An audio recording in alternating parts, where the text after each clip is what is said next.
June 30, 1921. December 7th, 1941, a date which will live in infamy. Do you remember December 7th, 1941, Tony? Distinctly. I had a friend of mine, Jim Simpson, very close friend, and we dated girls together. Mm-hmm. And so we had dates up in Sherman. And we had my old 36 Chevy.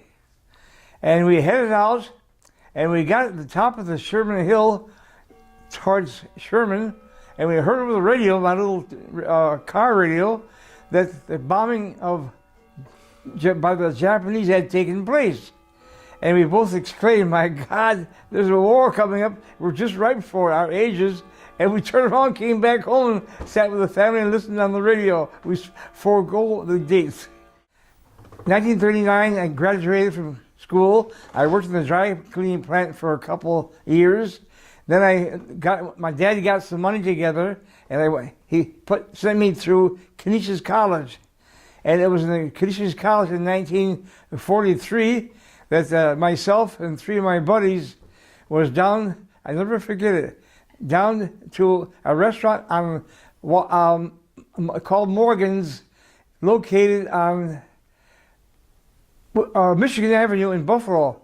And we were having drinks, and a lot of the guys were complaining because they had been drafted. So I said, fellas, four of us, including me. So I said, fellas, we got a list, they're going to draft us. So we flipped a coin. So I said, heads, it's the Army, tails, the Marine Corps. And we lost, Marine Corps.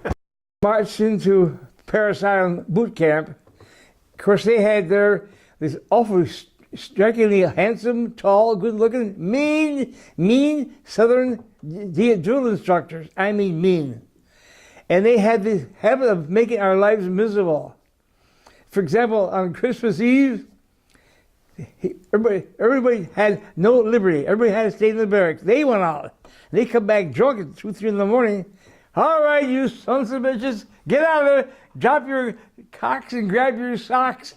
It's time to get out. Everybody's groaning like hell. You're going to get out? Nobody. So they three of them went and pissed on the pot-belly stoves at the end of the closet huts and drove us right outside. Oh. They were ugly. One poor guy, he didn't clean his rifle too well, and a piece of a matchstick stuck in the sights. Mm-hmm. And they made him actually go out there and hold that rifle, and with another stick, made him go marching part-time, standing still, trying to clean that rifle. They're SOBs, real tough people. They're all from South Carolina. Yeah. But they're good soldiers, though. They made you realize, attention, and boy, don't you call your rifle a gun. That's taboo. Yeah. That's taboo. Never forgot that. One was Langenstein, one was Murphy, and I forgot the third one. But a 60 millimeter is a small. There's a 60 millimeter mortar and an 80 mortar. But in boot camp, they had us actually use the smaller ones. And what they are, they're a tube that sits on a tripod, and you angle it to give the distance you're looking for. So the spotter would see the target and measure how far away it was. How far away it was, that would affect the elevation and the angle of the tube. Like I throw a rock or something. And the damn thing blew up. And took the three of them out one time? One time. Oh my gosh. It was awful. I never forgot that flip of the coin. Fate. My God. They say in Latin, atra fata post sedet equitem. That means black fate rides behind the hurrying horseman. Parris Island, then we were shipped over to the West Coast, to San Diego, where the West Coast Marine Corps organization was involved. And from there, we were shipped over to the Marianas Islands, which included, in those days, Guam, Saipan, Tinian Island. This would have been around 1944. Yeah. Yep. And on Tinian Island, we were involved with the artillery for the Navy. The Marine Corps is 20% of the strength of the Navy, and we had handled the large anti-aircraft guns. And we landed at Tinian. We embarked there, disembarked there. The Enola Gay's mission starts from Tinian in the Marianas. The crew has had their final briefing on weather and air-sea rescue. Only yesterday they have been told of the true power of the weapon they are to carry. That the famous Enola Gay took off for the bombing of Hiroshima and Nagasaki, and we never knew about it. They were all guys from the service, never knew about it. The best, well-kept secret I ever heard of. And when we heard about it, it was on the radio, the bombing took place, and we were right there when the planes took off. So you were there at Tinian when Enola Gay took off, but you didn't know it. We saw the big bombers going off, but we didn't tie that Enola Gay with this particular bombing. So you were right there. Yeah.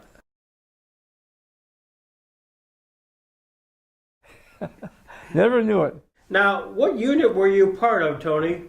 Well, it was a heavy aircraft, heavy anti-aircraft artillery aboard ships. Trip from California took us first to Hawaii, then straight across to Guam Island. Guam Island was a paradise of green and white. Our what do you call them now? Seabees of the Marines, of the Army, had plowed through that beautiful green lush world and filled it in with pure white, snow white coral from the beach. It was a beautiful sight to see. And then the coconut trees were all everywhere. And we asked one guy, how come there's all those flies and bees up there in those trees like that? What happened was, this is interesting, the boys needed alcohol. They couldn't get much beer out there in those days. They did, it came in warm. And what they do, they mix alcohol and they grit fruit juices like pineapple, orange, and so forth. They open up a coconut, the water's already in there, and add these ingredients to it to make alcohol. And the flies were coming around. That's how the officers knew what was going on, and they took them down.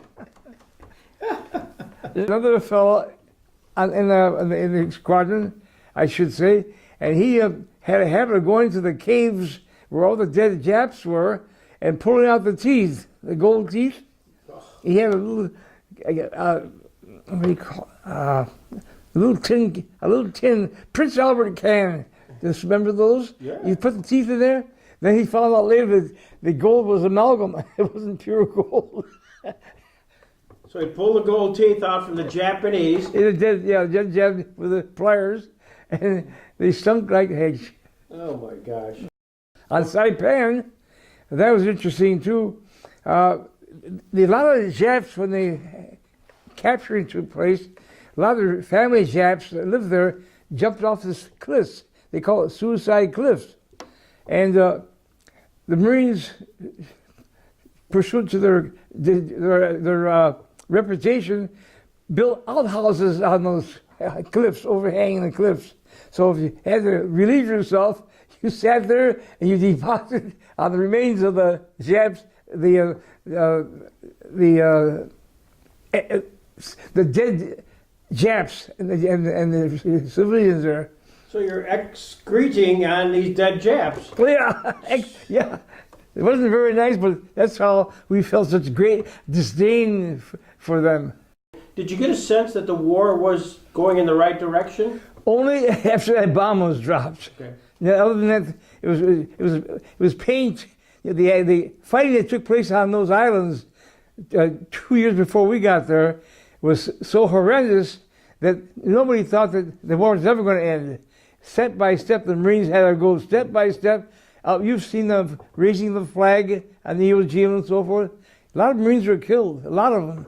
And the destruction was so bad that it got to the point where it got worrisome. People thought they'd never see their loved ones again.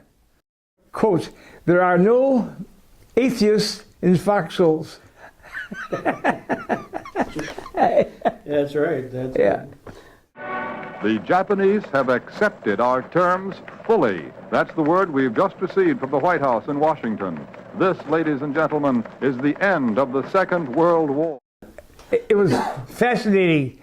Everybody that I knew got drunk on that homemade moonshine, and they had a good time. Even but of course, by that time we were past the drill instruction. We were out of boot campus, out in the regular world, with the service boys and the administrative outfit. By God, it was a beautiful thing. A lot of guys cried. I mean, actually cried. So you knew you were coming home. Yep. The whole family was there. They met me at the train down at Westfield station, and it was a tearjerker. You know how mothers are. I was in the service. My brother Jim was in the service station in Japan. So there were two of us there, and my Uncle Louis was in Iraq, and we would confirm, and we'd write letters and cards back and forth, and he says, Tony, you know what this war's all about? It's about oil. From down there, he said, it's all about oil. I never forgot that. It goes like this. I take my disappointments, I add my pleasures up, I mix them all together, and I pour them in a cup.